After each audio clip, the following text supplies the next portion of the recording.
आजच्या सेक्शनमध्ये आपण 21 पुढचे प्रश्न पाहणार आहोत. सेल G15 मध्ये योग्य फंक्शन चा उपयोग करून इकॉनॉमिक्स विषयाचे सर्वात कमी मार्क दाखवा, असा हा प्रश्न आहे. इकॉनॉमिक्स विषयात सर्वात कमी मार्क कोणाला पडले हे आपल्याला दाखवायचं आहे. कुठे दाखवायचं आहे आपल्याला? G15 मध्ये. तर G15 सेल शोधण्यासाठी इथं क्लिक करा, डायरेक्ट G15 लिहून एंटर करा. G15 गेलो आणि सर्वात कमी मार्क शोधायचे आहे आपल्याला. तर इथे या ॲटोसमच्या फंक्शनवर जायचं, या उलट्या एमवर जायचं, इथून MIN फंक्शन घ्यायचं, कारण सर्वात कमी मार्क आपल्याला शोधायचे आहेत. तिथे क्लिक करायचं आहे आणि या पूर्ण इकॉनॉमिक्स विषयात सिलेक्ट करायचं आहे, एंटर करायचं आहे. सर्वात 40 मार्क पडलेला विद्यार्थी कोण आहे? तर त्याचं नाव इथं आपल्याला दिसते, असीम खान नावाचा पर्सन आहे, त्याला सर्वात कमी मार्क आहे. पुढचा प्रश्न, दिलेल्या स्प्रेडशीटमध्ये A1 ते D1चे फॉर्मॅटिंग काढून टाका. A1 ते D1चे फॉर्मॅटिंग काढा. A1 हा सेल हा आहे, D1पर्यंत सिलेक्ट करायचं आहे. याचं फॉर्मॅटिंग काढण्यासाठी इथं जायचं आहे, इथं क्लिअर फॉर्मॅट करायचं आहे, सबमिटवर क्लिक करायचं आहे.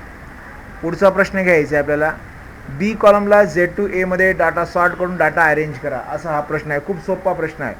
तर कॉलम बी हा इथं क्लिक करायचं नाही, इथं क्लिक ह्याच्या ज्या फील्डवर क्लिक करायचं आहे, पर्टिक्युलर फील्ड आहे याच्यावर क्लिक करायचं आहे आणि या सॉर्ट टूल इथं दिसते आपल्याला या होममध्येच, आणि याला Z to A मध्ये दाखवायचं आहे, इथं क्लिक करायचं आहे. तर Z to A मध्ये डेटा हा सॉर्ट झाला, म्हणजे अरेंज झाला असं म्हणायला हरकत नाही. एवढंच करायचं आहे. प्रश्न खूप सोपा आहे. कॉलम ई जो आहे, एज नावाचा कॉलम आहे, याला A to Z मध्ये सॉर्ट करून डाटा अरेंज करायचा आहे. तसाच प्रश्न आहे. कॉलम ई कोणता आहे? तर कॉलम ई हा एजचा कॉलम आहे. या इथं क्लिक करायचं, इथं क्लिक करायचं नाही, इथं या सेलवर क्लिक करायचं आहे, एज आहे हेडिंगवर क्लिक करायचं आहे, इथं जायचं आहे आणि याला A to Z मध्ये लावायचं आहे, इथं क्लिक करायचं आहे. तर सर्वात छोट्या वयाचा मुलगा वर येते आणि सर्वात हायेस्ट जे वय आहे ते खाली जाते, म्हणजे A to Z मध्ये असं डाटा सॉर्ट होतो. तर हा डाटा असं बघायचा. कॉलम F हा Z to A मध्ये सॉर्ट करून डाटा, तसाच प्रश्न आहे. कॉलम कोणता आहे? F कॉलम नावाचा, मार्क नावाचा कॉलम आहे. त्याला आपल्याला लार्जेस्ट टू स्मॉलेस्ट, सर्वात मोठी संख्या वर, सर्वात छोटी संख्या खाली दाखवायचं आहे. इथंच जायचं आहे, Z to A करायचं आहे, लार्जेस्ट टू स्मॉलेस्ट हे घ्यायचं. असं सर्वात जास्त मार्काचा विद्यार्थी वर, सर्वात कमी मार्काचा विद्यार्थी खाली, असं दाखवला जातो. हॉलिडे लिस्ट वर्कशीटला मूव्ह करा. मूव्ह म्हणजे हलवायचं आहे आपल्याला. लिस्ट इन्फो नंतर त्याला ठेवायचं आहे. प्रश्न वाचून घ्यायचा पूर्ण कसं काय म्हणतो ते. तर हॉलिडे वर्कशीट ही आहे, या हॉलिडे विषयी याच्या अगोदर ठेवायचं मला, इथं पकडायचं आणि इथं समोर आणून सोडायचं आहे. तर समोर येईल असं सबमिट करायचं. पुढचा प्रश्न, दिलेल्या स्प्रेडशीटमध्ये हेडरच्या सेंटरमध्ये पेमेंट डिटेल लिहायचं आहे. हेडर फुटर लिहिल्यानंतर आपल्याला A1 या सेलवर क्लिक करायचं आहे. तर कसं करायचा प्रश्न आपल्याला, दिलेल्या स्प्रेडशीटमध्ये हेडरच्या सेंटरमध्ये, हेडर हा दिसतो इथं लिहिलेलं, हे लेफ्ट एरिया आहे, सेंटर एरिया, राईट एरिया पेजचा. तर इथे सेंटरमध्ये म्हणलं सेंटरला क्लिक करायचं आहे, इथे लिहायचं PAYMENT DETAILS डिटेल असं लिहायचं आहे. हेडर लिहिल्यानंतर आता A1 सेलवर A आणि 1 हा डब्बा इथं क्लिक करणं गरजेचं आहे आणि नंतरच सबमिट करायचं आहे. तर आपलं उत्तर बरोबर येईल अथवा चुकीचं येईल. कार लोनला मूव्ह करा म्हणलं आहे, होम लोन नंतर ठेवा म्हणलं आहे. तर कार लोन ही वर्कशीट आहे, याला याच्या अगोदर ठेवायचं आहे, याला पकडायचं आहे आणि समोर असं सोडून टाकून द्यायचं. पकडायचं आहे असं व्यवस्थित आणि याला सोडायचं, तर याच्या पुढे आली का बघायचं आहे, सबमिट करायचं. एवढंच करायचं होतं एवढ्या प्रश्नाचं. पुढचा प्रश्न, वर्कशीट ऑक्टोबरला मूव्ह करा, शीट 1 नंतर ठेवा म्हणलं. तसाच प्रश्न आहे तो, सेम टू सेम प्रश्न आहे, प्रॅक्टिससाठी दिले. याला पकडायचं, समोर आणून सोडायचं, सबमिट करायचं. 30वा प्रश्न आहे, दिलेल्या वर्कशीटमध्ये पर्सनल मंथली बजेट शीटच्या नंतर एक नवीन वर्कशीट समाविष्ट करा. त्याला नाव काय द्या? बजेट नाव द्या.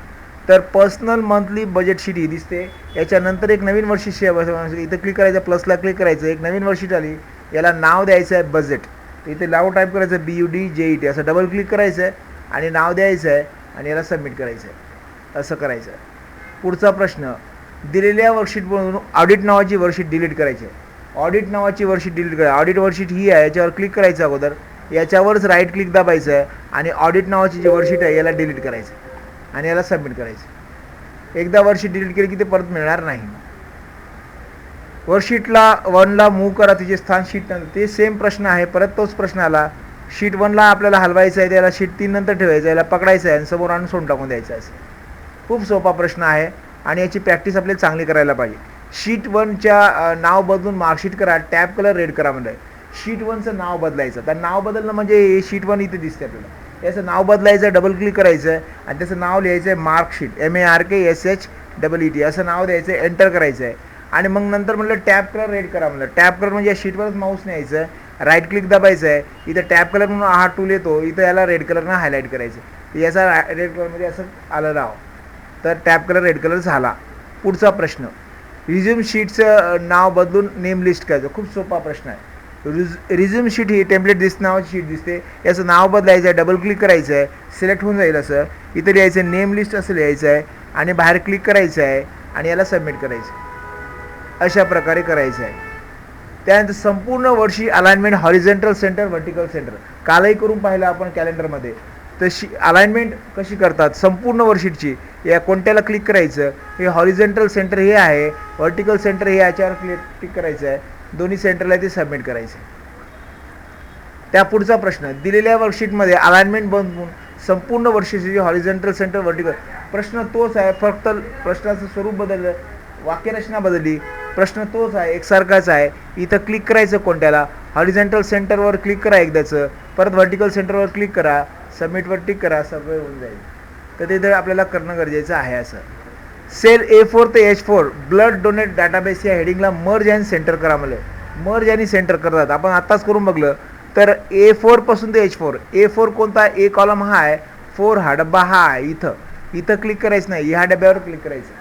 हा A4 डब्बा आहे, बघा इथं A4 आलं का, ते H4 पर्यंत सिलेक्ट करायचं, इथपर्यंत सिलेक्ट करायचं असं, आणि याला मर्ज अँड सेंटर करायचं आहे आणि याला सबमिट करायचं. असं करायचं आहे प्रश्न. त्या पुढचा प्रश्न, A2 ते C2ला हॉलिडे लिस्ट 2015 या हेडिंगला मर्ज अँड सेंटर करा. तसाच प्रश्न आहे. तर A2 हा आहे, ते C2 इथपर्यंत सिलेक्ट करायचं, मर्ज अँड सेंटर करायचं आहे, सबमिटला टिक करायचं. तर असं करून बघायचं आहे आपल्याला. त्या पुढचा प्रश्न आहे, दिलेल्या स्प्रेडशीट फाईलमध्ये D4 ते D11चे इंडेंट 1 कॅरेक्टर. 100% एक्झाममध्ये हा प्रश्न येतो. त्याचं प्रॅक्टिस चांगलं करा.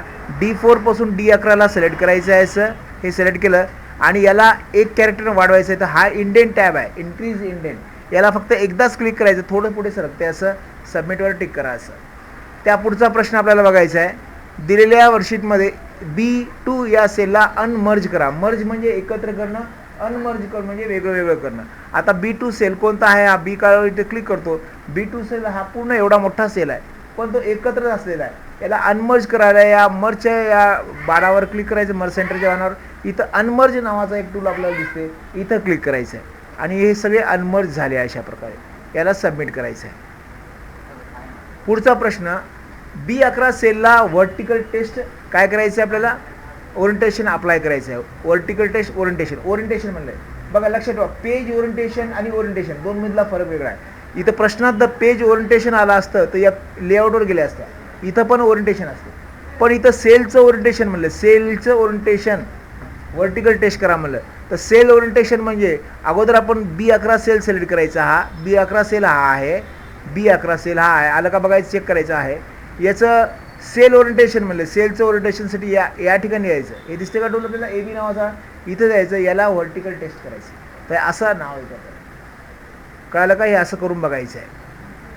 सेल ओरिएंटेशन वेगळं आहे, पेज ओरिएंटेशन. वर्डमध्ये पण ओरिएंटेशन येते, पेज ओरिएंटेशन म्हणलं की आपण लेआउटवर जाता, आणि एक्सेलमध्ये पण ओरिएंटेशन आहे, त्याला लेआउट, पेज ओरिएंटेशन म्हणलं तर लेआउटवरच जायचं, पेज लेआउटवर जायचं असं. D4 ते D11चे 2 कॅरेक्टर वाढवायचे, इंडेंट किती, D4 ते D11ला सिलेक्ट करायचं, इंडेंट 2 कॅरेक्टर वाढवायचं, दोनदा क्लिक करा, 1 आणि 2 असं 2 वेळेस क्लिक करायचं, सबमिट करायचं आहे असं. तर असं करून बघायचं आपल्याला. H11 सेलला व्रॅप करा म्हणलं, व्रॅप टेक्स्ट. H11 सेल हा आहे, H11 हा सेल हा आहे, इथं क्लिक करायचं आहे, याला व्रॅप करा म्हणलं तर व्रॅप टेबल इथंच आहे, इथं क्लिक करायचं आहे, सबमिटला टिक करायचं. तर अशा प्रकारे आपण प्रश्न करायचे आहेत आपल्याला. A2 ते C2ला SN3 स्टाईल अप्लाय करा. खूप सोपा प्रश्न आहे. A2 ते H2, A2 हा सेल आहे, H2 इथपर्यंत सिलेक्ट करायचं, इथपर्यंत, आणि याला सेल स्टाईलवर जायचं आणि याला SN3 स्टाईल द्यायची, ही स्टाईल द्यायची. खूप सोपा आहे प्रश्न आहे, असं करून बघायचं आहे. पुढचा प्रश्न आहे आपल्याला, दिलेल्या स्प्रेडशीटमध्ये सिलेक्ट रो नंबर 6 सिलेक्ट करा, कट पेस्ट ऑप्शनचा वापर करून 1च्या ठिकाणी मूव्ह करा. बघा रो नंबर 6 सिलेक्ट करायचा आहे, 6 सिलेक्ट नंबरचा रो हा आहे, याला सिलेक्ट केला आपण, कट करा म्हणलं, याला कट करायचं आहे आणि 1च्या ठिकाणी एक सेल 1 वर क्लिक करायचं आहे आणि इथं पेस्ट करायचं. म्हणजे कट पेस्ट आपण करून पाहिलेलंच आहे, असं करून बघायचं आहे. तर अशा प्रकारे आपण 45 प्रश्न करून बघले. बाकीचे समोरचे प्रश्न खूप सोपे आहेत, तर ते कंटिन्यू करा. 50पर्यंत आज प्रश्न होऊन जायला पाहिजे. कळालं का? तर अशा प्रकारे आपण 21 पासून ते 45चे प्रश्न पाहिले. हा व्हिडिओ आवडला तर नक्कीच तुम्ही लाईक करा, शेअर करा. ग्रुपला हा व्हिडिओ टाकतो, तुम्ही बघत जा. घरून येताना 85 ते 50चे प्रश्न रील्स पाहण्याऐवजी पाहून यायचे आणि लगेच इथं करून बघायचे, जेणेकरून आपल्याला तो प्रश्न आपल्याला पटकन करता येईल. इथं अशा प्रकारे आपण हे प्रश्न करून दाखवले. तुम्ही हा व्हिडिओ आवडला तर परत एकदा सांगतो, लाईक करा, शेअर करा.